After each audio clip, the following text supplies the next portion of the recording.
Amis de l'opinion des jeunes, bonjour. Nous sommes de retour, une autre émission, face à face, face to face, après des vacances très courtes, réellement très courtes, dans ces chaleurs de l'été auxquelles nous n'avions pas l'habitude. Nous nous retrouvons ensemble pour recommencer, pour relancer notre émission. Nous intéressons à divers sujets. Celui-ci, aujourd'hui, celui d'aujourd'hui, a trait à la diaspora, aux Marocains à l'étranger, partout où ils se trouvent. Nous avons choisi d'inviter une sommité, une personnalité qui s'intéresse depuis de longues années, 2 décades, à cette question, qui s'est investie personnellement là-dessus et qui continue avec beaucoup d'engagement, avec beaucoup d'abnégation, de don de soi. J'ai nommé Jamal Belharch.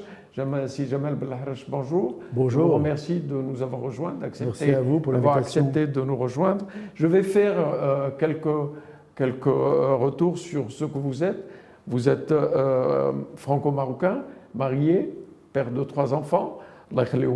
D'accord? Voilà.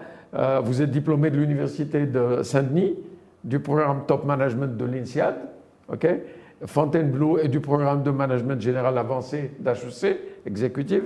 En 1997, vous lancez les activités de Manpower au Maroc, vous en devenez le directeur général.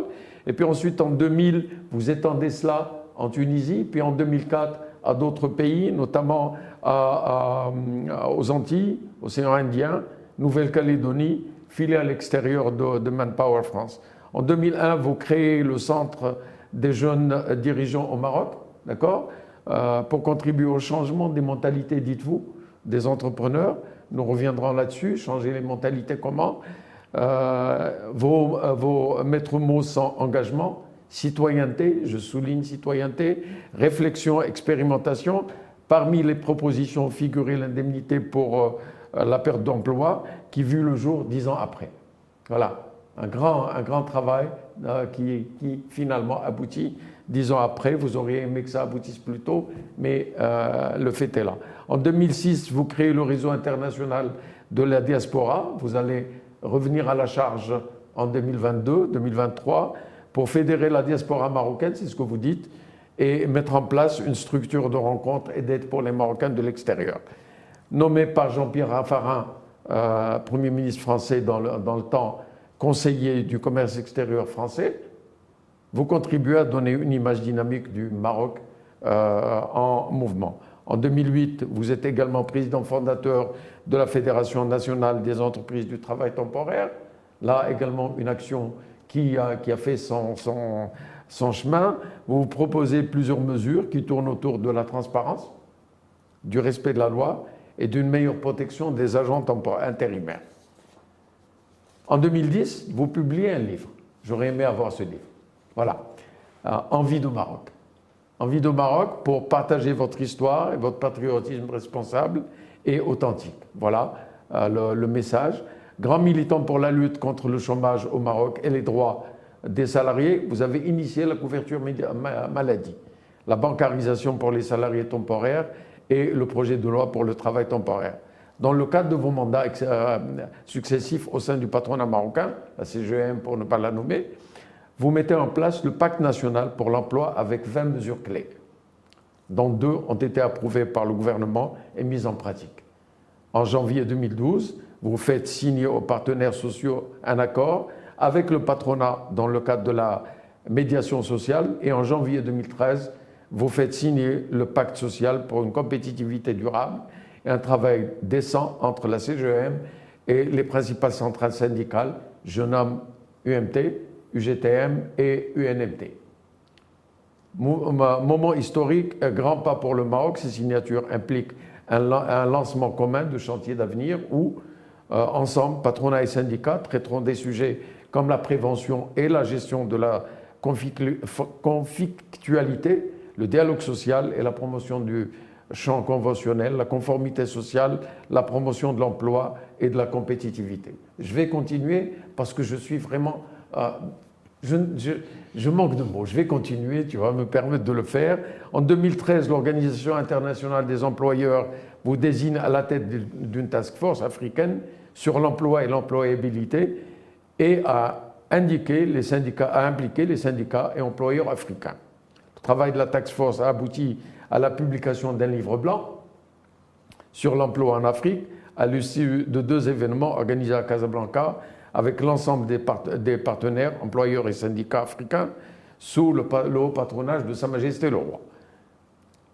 Cette task force a abouti à la création de la fondation Job for Africa, basée à Genève, que vous avez présidée jusqu'en 2022.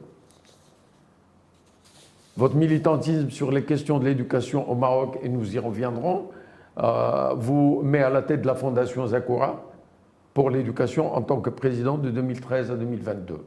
En 2014, vous rejoignez le Bureau international du travail en tant que membre du conseil d'administration du BIT, un siège que vous avez occupé jusqu'en 2017. Vous êtes membre du Conseil supérieur de l'éducation, nommé récemment par Sa Majesté le Roi. Le 31 janvier 2023, vous lancez la Maison de la Diaspora, dont l'objectif est de guider les membres de la diaspora marocaine dans leurs projets d'investissement ou d'installation au Maroc. Aujourd'hui, vous continuez, vous êtes Chief Executive Officer de Haut Conseil, un cabinet de conseil en transformation des hommes et des organisations. Est-ce que j'ai oublié quelque chose? Non, ça va. C'est beaucoup de choses pour un seul homme. Beaucoup, je ne sais pas, mais en tout cas, au bout de 25 ans de Maroc, effectivement, quand je vous écoute, je vois qu'il y a beaucoup de choses qui ont été initiées et, alhamdoulilah, d'autres choses qui ont été adoptées, mais il y a encore du chemin. Et je pense qu'en tant que société civile, en tant qu'individu, on a un devoir de contribuer à notre pays. Et je pense qu'on l'a plus ou moins bien fait pour l'instant. Qu'est-ce qui anime Jamal?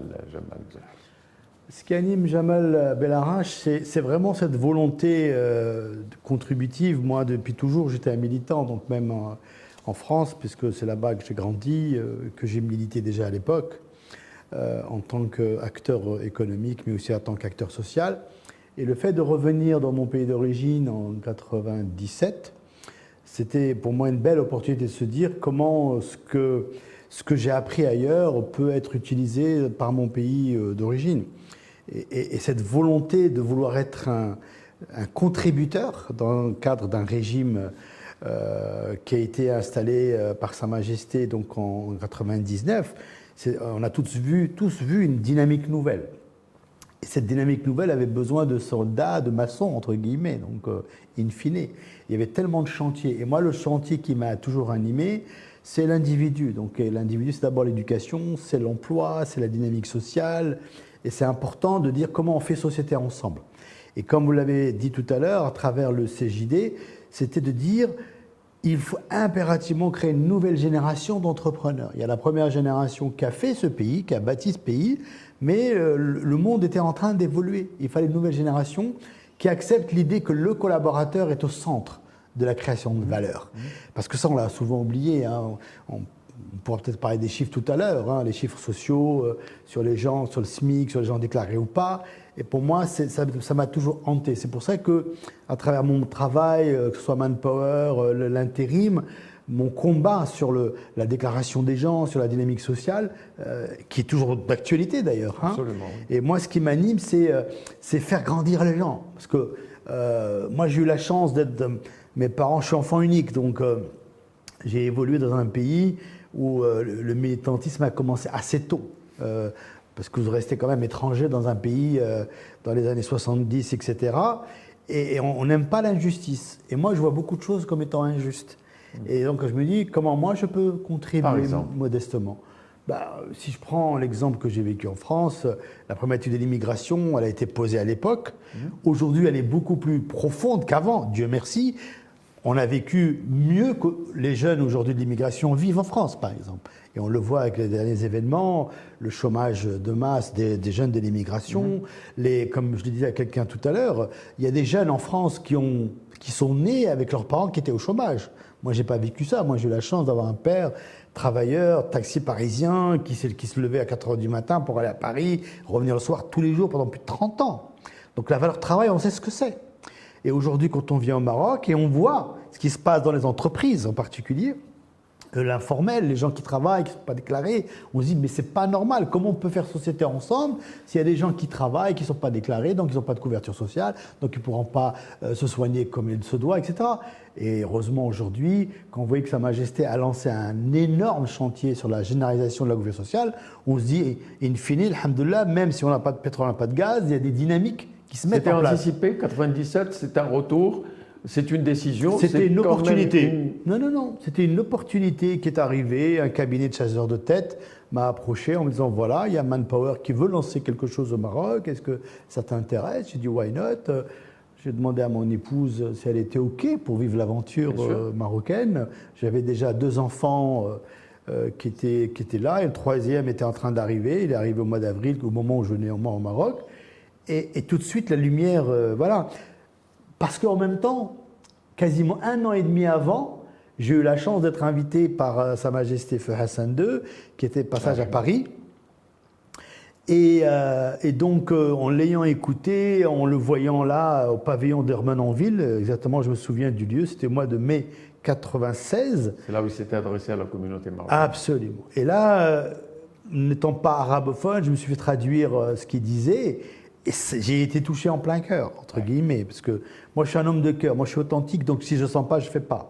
Et en fait, le message était, si un jour vous souhaitez contribuer à votre pays, que vous voulez revenir là, grosso modo, vous êtes là, vous êtes les bienvenus, vous êtes des Marocains. Et je vous assure que, je ne sais pas si l'univers raconte des choses, mais pendant cette année qui a suivi, j'ai commencé à m'intéresser à la presse marocaine. J'ai eu des responsabilités associatives économiques à Dreux, donc j'ai fait des voyages entre le Maroc et Dreux. Et puis petit à petit, j'ai rencontré à l'époque c'est Moussaddeq également, Feu Moussaddeq, c'est tout. Et puis il y a eu cette opportunité. J'ai dit waouh. Donc là, je dis go. Je n'ai pas réfléchi. Avec du recul? Avec du recul, je ne regrette pas parce que si je suis devenu ce que je suis, c'est grâce aussi à ces 25 ans d'expérience au Maroc. Pas facile, pour être très honnête avec vous, parce qu'on reste, entre guillemets, étranger dans son pays, c'est ce que je ressens personnellement, et on me le fait aussi ressentir, mais l'enjeu sociétal de contribution est plus important que la douleur. Et d'ailleurs, c'est ce que j'ai voulu exprimer à travers mon premier livre, Envie de Maroc, et que j'exprime également dans mon 2e livre qui sort le 15 octobre, qui s'appelle Toujours Envie de Maroc malgré tout. Et dans le malgré tout, il y a votre question, justement. C'est 25 ans difficiles, mais malgré tout, avec un sentiment d'avoir essayé, en tout cas, de faire les choses. Et d'avoir fait de votre mieux? J'ai fait de mon mieux, même si je pense que je suis souvent plus incompris qu'autre chose. C'est-à-dire que moi, personnellement, j'aime ce pays comme tous les Marocains. J'ai une expérience que j'ai voulu apporter. Je ne suis pas là pour donner des leçons à quiconque. J'ai juste mon caractère, ma personnalité, ma manière de dire les choses. Tout à fait normal. Mais je pense qu'elle n'est pas toujours appréciée à sa juste valeur. Mais on ne peut pas se refaire. On a l'éducation qu'on a. Jamal Belharj continue en dépit de la douleur? Oui, bien sûr. C'est du masochisme? Non, c'est ce que je vous dis. C'est toujours Envie de Maroc malgré tout. Donc oui. Ben oui, mais ça fait mal. Oui, mais si vous voulez, aujourd'hui, comment vous dire, le projet sociétal Maroc il nous dépasse tous. Et dans ce cadre-là, qu'est-ce que ça veut dire? Ça veut dire que si chacun de nous, à un moment donné, c'est comme le mythe de Sisyphe, on est tous comme Sisyphe, on monte le rocher et on se recasse la figure. Mais à un moment donné, on mourra peut-être étouffé sous le rocher. Pour l'instant, je suis encore debout, et bien debout. Et donc, j'ai envie de continuer le voyage. Cette image de Sisyphe, oui. Debout et bien debout. Oui, et bien debout, mais... En dépit des vagues, des difficultés. Tant que Dieu me donne la santé aujourd'hui, tant que j'ai encore envie, parce que j'ai toujours envie de faire des choses. Pour l'instant, je me concentre bien évidemment sur ma famille, sur mon travail, parce qu'il faut bien manger. J'ai passé mon temps à militer, mais pas suffisamment à s'occuper de mes affaires. Mais voilà, mais je pense que le pays en vaut la peine. On a un dividende démographique exceptionnel. On a aujourd'hui des opportunités de notre pays qui font qu'on attire le regard mondialement parlant. Au-delà de ce qui s'est passé à la Coupe du Monde, etc. Donc ça veut dire que... C'est important ce qui s'est passé à la Coupe du Monde. C'est important, mais pas suffisant. Tout à fait. Oui. C'est important, mais pas suffisant. Oui. Mais aujourd'hui, ce qui est important, c'est de voir qu'il y a 16% de la population qui a moins de 29 ans. Absolument. Et donc, à qui il faut donner un rêve. Et aujourd'hui, moi, je n'ai plus envie qu'on comptabilise nos jeunes en Méditerranée, noyés, ou qu'on essaie de partir. Il faut qu'on leur donne un projet de vie au Maroc. Également, ce qui se et passe, c'est possible. oui. Et c'est possible. Mais c'est encore une fois une approche systémique. On doit tous s'y mettre sur les différents pans de la société ou de la chaîne de valeur qui commence par l'élément essentiel qui est l'éducation. Et c'est là c'est l'alpha et l'oméga de notre projet sociétal. Si on n'arrive pas à sortir de ça, ça sera très difficile, nonobstant toutes les idées qu'on pourrait avoir ou les projets de développement. Donc l'éducation, c'est pour ça que j'étais très surpris, mais très heureux d'avoir été nommé au Conseil supérieur. Nous l'étions tous. Voilà, parce que... J'exprime là une non, mais c'est très gentil. Mais ça veut dire que, voilà, pour moi, c'est un vrai sujet et on doit être disruptif sur le sujet éducatif. On va revenir sur le Conseil. 97, vous arrivez dans un Maroc qui n'est pas celui que nous avons aujourd'hui.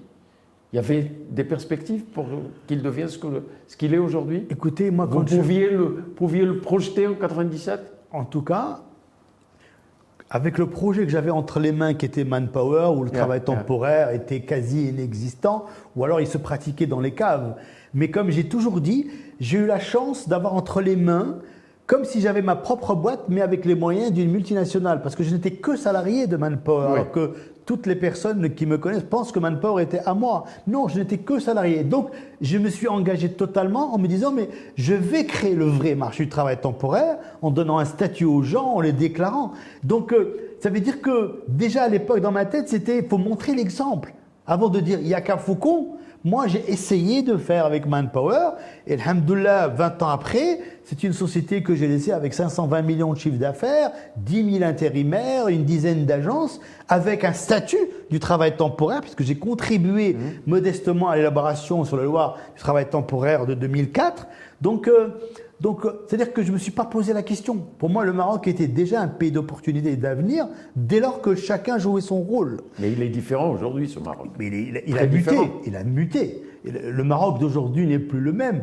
Et Dieu merci, encore une fois, je vous l'ai dit tout à l'heure, Sa Majesté est conscient qu'on n'a ni pétrole ni gaz, a lancé un ensemble de chantiers et surtout un nouveau mindset dans lequel il nous responsabilisait en tant que citoyens. Il a été le premier à parler de société civile, etc., si vous vous souvenez, et qu'aujourd'hui, on a quasiment presque triplé notre PIB, 2, quelque chose, le PIB de 99 par rapport à aujourd'hui. Le SMIC à mon époque, quand je suis arrivé au Maroc, il était à 1400 ou 1500 dirhams. Aujourd'hui, il n'est pas génial, il est quand même à 3000 dirhams à peu près.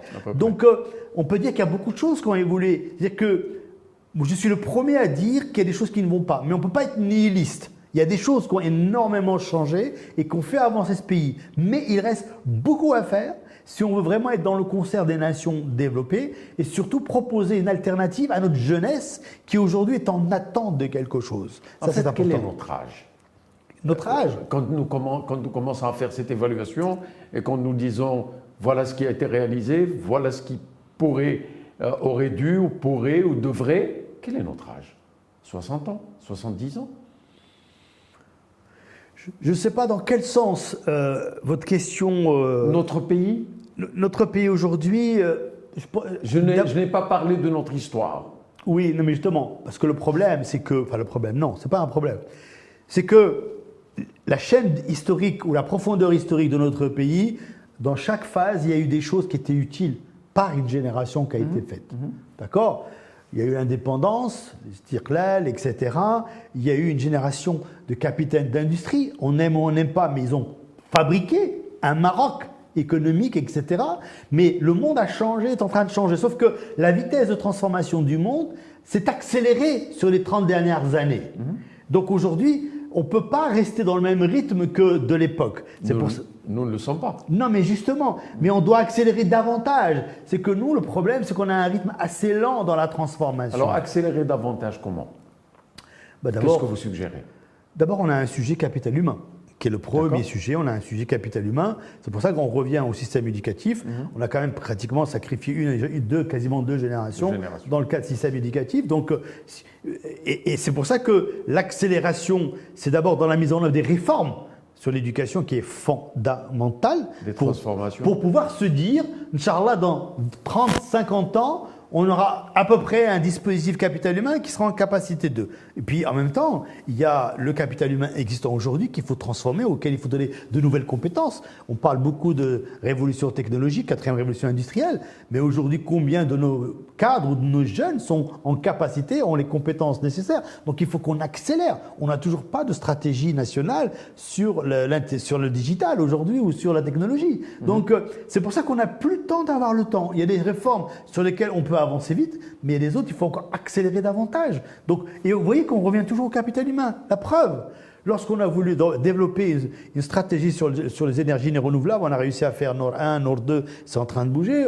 On est en train de travailler sur l'hydrogène, on est en train de travailler sur pas mal de choses. Donc, il y a des infrastructures qu'on met en place. Les métiers mondiaux qui ont été initiés dans les années 96-97 sont en train de porter leurs fruits. On est premier exportateur aujourd'hui en termes d'automobile, vous imaginez. Les trois axes aujourd'hui de PIB aujourd'hui, qui sont le secteur automobile, le phosphate avec l'OCP et bien sûr le tourisme et les devises et des MRE, il y a quatre piliers aujourd'hui qui sont là, mais ne sont pas suffisants. Donc il faut aussi développer le reste. Donc tant qu'on n'aura pas une économie diversifiée, ça sera difficile d'avoir une vraie classe moyenne. Comment est-ce qu'on peut diversifier l'économie avec une éducation telle que vous en parlez? Ben justement, c'est la difficulté. Alors, pour diversifier l'économie, non seulement l'éducation, mais il faut lui donner les moyens et il faut lui donner les compétences. Alors, justement, ça c'est un vieux débat. Oui. Je pense qu'aujourd'hui, l'éducation, ce n'est pas qu'un problème de moyens. C'est un problème de mindset. Aujourd'hui, comme je le dis au conseil personnellement, je dis souvent que le problème de notre éducation, il y a bien évidemment les problèmes de contenu, mais les problèmes, c'est aussi les compétences de nos enseignants, c'est aussi la défense des intérêts catégoriels par les syndicats. Je l'ai dit à des collègues, des amis syndicats au conseil, je leur dis vous êtes le problème et vous êtes la solution.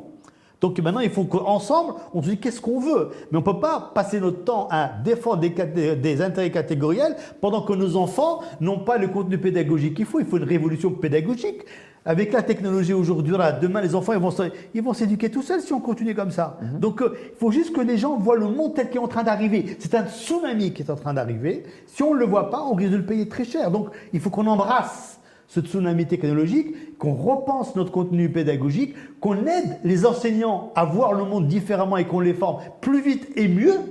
Donc, et accepter aussi qu'il y ait entre guillemets on va dire, des dégâts, et qu'il y ait des gens qui sortent du marché de l'éducation et qu'on rende de nouveaux éducateurs. C'est un changement de paradigme que vous êtes en train de total. Moi, je dis qu'il faut renverser la table, c'est différent, mais ça, c'est Jamal Belharaj qui parle, comme d'habitude. Sur le plan éducatif, il faut renverser la table, mais intelligemment. C'est-à-dire qu'on l'apprend avec les syndicats, avec l'État, avec tous les partis, on l'apprend ensemble et on dit, OK, les gars, on est d'accord, on la renverse et maintenant, on fait ensemble. C'est des discussions que vous avez au Conseil En tout cas, c'est comme ça que j'aborde les choses au Conseil. Je dis qu'à un moment donné, puisque je suis dans la commission qui a vocation à travailler sur la formation des enseignants de demain, et d'ailleurs j'ai fait un papier là-dessus il y a 5 semaines sur les enseignants de demain. Je l'ai écrit, donc j'assume mes propos. Sans ça, on n'y arrivera pas. Sans développer la recherche et développement, on n'y arrivera pas à créer une diversification de l'économie. Regardez la preuve. Le tissu des startups marocaines est en train de se développer. Sauf qu'aujourd'hui, il n'y a pas encore un écosystème pour les accompagner et accélérer. Et que demain, nous aussi, on ait des startups d'un certain niveau, etc. Donc, c'est possible parce que le génie marocain, il existe à Abadallah. Il existe. D'ailleurs, il explose quand il sort mais dehors. Mais il est là. Oui. Il est là. Oui. Et en plus, si vous rajoutez la diaspora, mais c'est juste incroyable. La puissance du génie marocain, elle est là. Je le pense et je suis convaincu de ça. En restant sur cette question de l'éducation au sein du Conseil, vous n'avez qu'un rôle consultatif. Aujourd'hui, on n'a qu'un rôle consultatif. Est-ce qu'il est prévu de... J'ai fait partie de la commission également qui a réfléchi sur la stratégie du Conseil. Et pour ma part, j'ai abordé cette question-là. On ne peut pas rester que consultatif. Dans bon nombre de pays, le Conseil supérieur de l'éducation a un rôle réellement décisif. C'est-à-dire, c'est le garant de la continuité quand une politique est adoptée. Personne ne vient la changer. Oui, mais justement, je pense qu'il faut aller au-delà. C'est-à-dire qu'aujourd'hui, il faut qu'on soit encore un peu plus innovant que cela. Moi, je pense qu'aujourd'hui, il faut créer un système, un average entre les deux. C'est-à-dire qu'aujourd'hui, il faut co-construire avec le ministère de l'Éducation nationale, sans, entre guillemets, être un empêcheur de tourner rond, mais tout en étant vigilant sur le déploiement des programmes. D'où la nécessité de se dire qu'on ne peut pas faire que chaque gouvernement qui passe ou chaque nouveau ministre mette en place... Ça, c'est plus acceptable. On a vu les dégâts que ça a fait. Donc le Conseil, quelque part, doit être le garant d'une loi de programmation peut-être sur 15-20 ans. Une charte de l'éducation. Mais il y en a déjà eu des chartes d'éducation. Non, mais une charte, une véritable charte. Pour moi, qui définit les orientations. Doit définir les orientations et doit être vigilant sur l'application des fondamentaux. Mais toujours en co-construction. Bien sûr. Cher ami, on est dans le monde de l'intelligence collective, de la co-construction. On ne peut pas en sortir. Aujourd'hui, les gens qui pensent vivre et travailler en vase clos, en laboratoire, c'est fini ce temps-là. Donc le conseil seul ne sert à rien. Mais le conseil a besoin de l'ensemble des parties prenantes, le ministère de l'Éducation nationale, le ministère de l'Enseignement supérieur, l'ensemble des acteurs, mais que chacun accepte qu'on n'est pas en train de travailler pour des chapelles, mais pour des générations futures. On oublie l'objet. On oublie l'objet. C'est la guerre des égos. Donc on est rentré dans ce que j'appelle les égosystèmes au lieu de créer un écosystème. C'est ça mon sujet. Écosystème, c'est nouveau ça. Essayons de voir dans quelle mesure on peut sortir de cela, on peut élaborer cette dynamique collaborative, cette dynamique participative entre le gouvernement et entre le Conseil, qui est quand même, il y a une centaine de membres. Oui, exactement. Il y a une centaine de membres. Il y a beaucoup de commissions, mais il y a des compétences extraordinaires. Il y a des compétences, mais il y a surtout aussi le fait qu'il y a beaucoup de membres qui viennent du système éducatif lui-même. Or, souvent, c'est ce que je dis souvent, je suis un peu provocateur, mais il faut le profil des membres... C'était pas l'objet de ma question. Non, mais le profil des membres, justement, doit faire en sorte qu'on vienne avec un esprit de recul et de hauteur, et non pas un esprit partisan. C'est important. C'est pour ça que, quand on fait un brainstorming dans l'entreprise, c'est important d'impliquer tout le monde. Que ce soit la secrétaire, le collaborateur, X, Y, Z, parce que chacun a son histoire, et donc il raconte quelque chose. Et après, on sort avec quelque chose de commun. L'objet du conseil, c'est ça, en intégrant et l'ensemble des ministères et compagnie, mais à condition qu'on soit d'accord sur la destination du voyage. Et la destination, c'est l'objet. Et l'objet, c'est les générations futures. Parce qu'aujourd'hui, on n'a pas encore réglé le sujet. Et si on ne règle pas le sujet, qu'est-ce qu'on va laisser comme héritage les uns et les autres? Alors aujourd'hui, on est conscient que, et c'est impératif, l'amélioration qualitative de l'éducation est incontournable. Elle n'est pas incontournable, elle est fondamentale. C'est l'alpha et l'oméga d'une société. C'est l'alpha et l'oméga. Et sa projection dans des années à venir est possible? Mais bien sûr qu'elle est possible. Mais si aujourd'hui, c'est pour ça que je vous parlais de recherche et développement, si aujourd'hui on n'a pas une armée de chercheurs qui réfléchissent sur l'éducation dans 30 ans, dans 5 ans, parce que ça va tellement vite. Qui parlait de l'intelligence artificielle, il ne serait-ce qu'il y a 5 ans? Il y a 5 ans. D'accord. Ouais. Aujourd'hui, la technologie est en pleine révolution et elle révolutionne notre vie dans tous les jours. Alors croyez-moi, le système éducatif, il est déjà révolutionné avec la technologie. Sauf que chez nous, on en est encore à crayon et au tableau, etc. Donc c'est pas possible. Quand il y a eu le Covid, c'était la panique. Les gens ne savaient pas comment faire. Et parce qu'on ne s'y attendait pas. Oui, mais sauf que dans notre système éducatif, la plupart des enseignants utilisaient WhatsApp avec des enfants pensant qu'ils faisaient de l'éducation en telle distance. C'est pas vrai, c'est pas sérieux. Donc il faut qu'on se prépare. Parce en fait, l'éducation, si je puis le dire, est une équation à plusieurs variables. Et donc il faut que chacune de ces variables indépendantes puisse apporter sa contribution, puisse évoluer, puisse changer, si nous voulons véritablement que l'éducation, que le système, lui, puisse produire ce que nous attendons tous de lui. Tout comportement catégoriel sur les questions éducatives est dangereux pour notre pays. Aujourd'hui, il ne peut y avoir qu'un comportement collectif sur la question d'éducation. Quand on a dit ça, on a tout dit. Simplement, c'est un problème de mindset, d'ego et de tout ce que vous voulez. C'est un message qui est en train de passer au niveau du Conseil? En tout cas, je l'espère. J'ai le sentiment, en tout cas, que si El Malki, le président, a envie d'apporter une contribution innovative, puisque le peu de réunions qu'on a eu avec lui, en tout cas, c'est un sujet qui était sur la table. Donc, on va voir dans les semaines, dans les mois qui viennent. puisqu'il va y avoir une réflexion sur l'école de demain. Donc l'école de demain, c'est aussi l'enseignant de demain. C'est aussi l'élève de demain. Parce que l'élève de demain, ce n'est pas celui d'aujourd'hui. Oui. Parce que celui de demain, il est déjà ultra connecté. Donc il ne peut pas venir dans une salle et continuer son cours comme d'habitude. Donc tout ça, ça se révolutionne. Est-ce que le pays a toutes les infrastructures technologiques? Est-ce qu'aujourd'hui, les bandes passantes de la Wi-Fi, de ceci, c'est pas... Donc il faut qu'on réfléchisse à tout ça en même temps. Donc, moi, les enfants de la classe aujourd'hui, est-ce qu'ils ont besoin de venir en ville, à Marrakech ou ailleurs pour étudier? Non, ils peuvent rester là-bas, faire de la télééducation, etc., avec des profs qui, eux, vont monter pour créer des ateliers de collaboration, d'accord, de communication. Le virtuel remplacerait éventuellement? Non, il va contribuer. Le virtuel va être un complément. Pourquoi? Parce que moi, demain, je suis enseignant. Il y a des choses qui peuvent être apprises à travers la technologie. Oui. Mais les soft skills du 21e siècle, je vais leur apprendre en étant avec eux, en faisant des workshops, des ateliers, en travaillant avec eux, les manuels et tout. Parce que c'est ça les compétences dont on a besoin de demain. Parce que la technique, je l'achète. Mais le savoir-être, le behavior, je ne l'achète pas. Et donc, former les enseignants de demain à développer les compétences du 21e siècle, qui sont la communication, l'adaptation, la créativité et le critical thinking, ça ne passe pas par le virtuel. Ça passe par du co-développement. Mais ça peut s'apprendre dans d'autres environnements, des environnements qui sont autour de l'institution. Ça doit être ça partout, peut s'apprendre partout. Voilà. C'est pour ça que j'ai eu la chance de présider la Fondation Zakwar pendant 9 ans. Avec un travail fabuleux. Voilà. moi, j'ai voulu pousser le préscolaire, alors qu'au début, personne ne voulait du préscolaire. Le préscolaire, je l'ai poussé, mais je pense que les soft skills, on doit leur apprendre dès le préscolaire, et même quasiment un petit peu en amont de la petite enfance. D'accord? Puisque le préscolaire, c'est les 4-6 ans. Mais il faut très tôt commencer ça, pour que les gamins, quand ils arrivent à l'école, ils soient déjà en capacité de... Donc c'est pour ça que je dis qu'il faut renverser la table et pas venir avec des schémas classiques. Il faut discuter avec des... On a la chance, nous, dans notre groupe de travail au conseil, d'avoir des enseignantes qui sont exceptionnelles, qui vous racontent leur vie de tous les jours. Vous avez envie de pleurer, avec le peu de moyens qu'elles ont. Et encore, elles ont de l'abnégation. C'est une vraie passion. Et aujourd'hui, on a besoin de redonner de la passion aux enseignants. Donc Sibel Moussa a beaucoup travaillé sur le statut, sur les rémunérations, c'est en train de bouger.